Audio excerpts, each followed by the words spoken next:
અમરેલી જિલ્લાના પત્રકારોનું fit India fit media અંતર્ગત health screening લોકો સુધી પળે પળના સમાચારો પહોંચાડવા માટે સતત દોડભાગમાં રચ્યા પત્રકારોની આરોગ્યની સંભાળ માટે ગુજરાત સરકારના માહિતી ખાતા અને ઇન્ડિયન રેડક્રોસ સોસાયટીના સંયુક્ત ઉપક્રમે એક આગવો ઉપક્રમ શરૂ કરવામાં આવ્યો છે। ગત વર્ષની જેમ આ વર્ષે પણ ફિટ ઇન્ડિયા ફિટ મીડિયા અંતર્ગત અમરેલી જિલ્લાના પ્રિન્ટ અને ઇલેક્ટ્રોનિક મીડિયાના પત્રકારશ્રીઓના આરોગ્યની તપાસ માટે હેલ્થ સ્ક્રીનિંગ કરવામાં આવ્યું હતું। અમરેલી શહેરના રેડક્રોસ ભવન ખાતે વહેલી સવારે પત્રકારોના હેલ્થ ચેકઅપ માટે જુદા જુદા તબીબી ટેસ્ટ માટે બ્લડ સેમ્પલ લેવામાં આવ્યા હતા। આ સાથે ઇસીજી તેમજ એક્સરે પણ લેવામાં આવ્યો હતો। આમ પત્રકારોના આરોગ્યના રિપોર્ટ આપવામાં આવશે, જેથી આરોગ્યની સંભાળ માટે જરૂરી તકેદારી લઈ શકાય। આ હેલ્થ સ્ક્રીનિંગ અંતર્ગત કમ્પ્લીટ બ્લડ કાઉન્ટ, લીવર તથા કિડનીની function, lipid profile, uric acid, calcium, thyroid, vitamin B12 તથા વિટામિન D વગેરે તબીબી રિપોર્ટ કરવામાં આવ્યા છે। આ હેલ્થ સ્ક્રીનિંગ કેમ્પના સફળ આયોજન માટે અમરેલી રેડક્રોસ સોસાયટીના મોભી ડોક્ટર ભરત કાનાબાનો પૂરતો સહયોગ મળ્યો હતો। તેમણે ગુજરાત સરકારના માહિતી ખાતા અને રેડક્રોસ સોસાયટીની પત્રકારોના આરોગ્યની તપાસ માટેની આ પહેલને આવકારી હતી। રેડક્રોસ સોસાયટીના સહયોગથી જિલ્લા માહિતી કચેરીના ઇન્ચાર્જ નાયબ માહિતી નિયામક પ્રિયંકા પરમારના માર્ગદર્શન હેઠળ સુચારુ રીતે સંપન્ન થયો હતો। આ સાથે અમરેલી જિલ્લાના પત્રકાર આલમે પણ ગુજરાત સરકાર અને ઇન્ડિયન રેડક્રોસ સોસાયટી દ્વારા પત્રકારોના આરોગ્યની ખેવના માટે આ ઉપક્રમને આવકારી બિરદાવ્યો હતો। મારું નામ રાજેશ ગઢિયા છે। હું અમરેલી જિલ્લામાં ન્યૂઝ 18 ગુજરાતીમાં કામ કરું છું।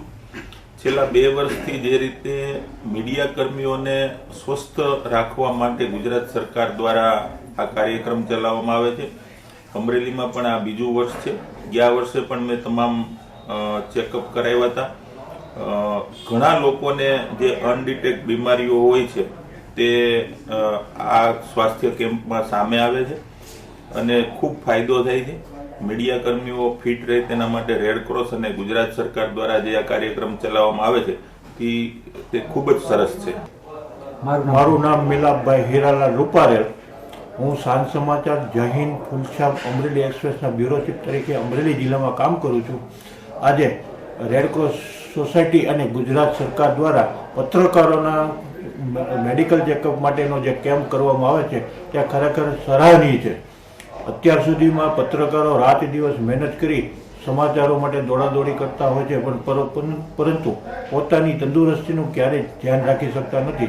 ત્યારે આવા કેમ્પ થતા હોય છે, તેમાં હાજર રહી અને પોતાની તંદુરસ્તી ચકાસી શકે અને ભવિષ્યમાં જો કોઈ રોગ આવનાર હોય તો તેને માટે સાવચેત થઈ શકે છે। એ માટે આ આવકારદાયક કાર્યક્રમ છે। હિંમત પટેલ, તંત્રી દિવ્ય પ્રકાશ, દૈનિક અમરેલી। રેડક્રોસ સોસાયટી અને ગુજરાત સરકારના ઉપક્રમે આજે અહીં રેડક્રોસ ખાતે આરોગ્ય તપાસણી કાર્યક્રમ કરવામાં આવેલ છે, જેના આગલા વર્ષે પણ સરકારશ્રી અને રેડક્રોસ તરફથી આરોગ્ય તપાસણી કાર્યક્રમ હતો, જેમાં ઘણા પત્રકારોને ડાયાબિટીસ કોઈને આવ્યું હતું, બીપી આવ્યું હતું, એની સારી સારવાર તાત્કાલિક મળી ગઈ। અને આ કાર્યક્રમ રાજ્ય સરકારનો ખૂબ ખૂબ આભાર અને રેડક્રોસનો પણ ખૂબ ખૂબ આભાર કે આટલી પત્રકારો પ્રત્યે કાળજી સેવે છે। ગુજરાત રેડક્રોસ સોસાયટી રાજ્ય શાખાના સહયોગથી આજે અમરેલી રેડક્રોસ બ્લડ બેંકમાં અમરેલીના જે મીડિયા કર્મીઓ છે એમના બ્લડના ડાયગ્નોસિસ માટે અલગ અલગ લીવર ફંક્શન માટે, kidney function, blood count, diabetic profile, uric acid, B12 આવા બધા ટેસ્ટ ઉપરાંત એમનો ECG અને એક્સરે આટલી વસ્તુઓની તપાસ આજે અમરેલીના મીડિયા કર્મીઓમાં કરવામાં આવેલી। ગયે વખતે આવા 54 મીડિયા કર્મીઓને જિલ્લાનો ટેસ્ટ કરેલ, એમાંથી થોડાક મિત્રોને નાની મોટી બીમારીઓનું ડાયગ્નોસિસ છે, એ લોકો સાવચેત થઈ ગયા। એટલે આ ગુજરાત રેડક્રોસ બ્રાન્ચનો એક ખૂબ જ આવકારદાયક મુદ્દો છે। આજે પણ આ કેમ્પ આજે અમરેલીની રેડક્રોસ શાખામાં આજે યોજાયેલો અને એમાં લગભગ 60 જેટલા મીડિયા કર્મીઓએ પોતાના ડાયગ્નોસિસ માટેના ટેસ્ટ કરાવ્યા છે।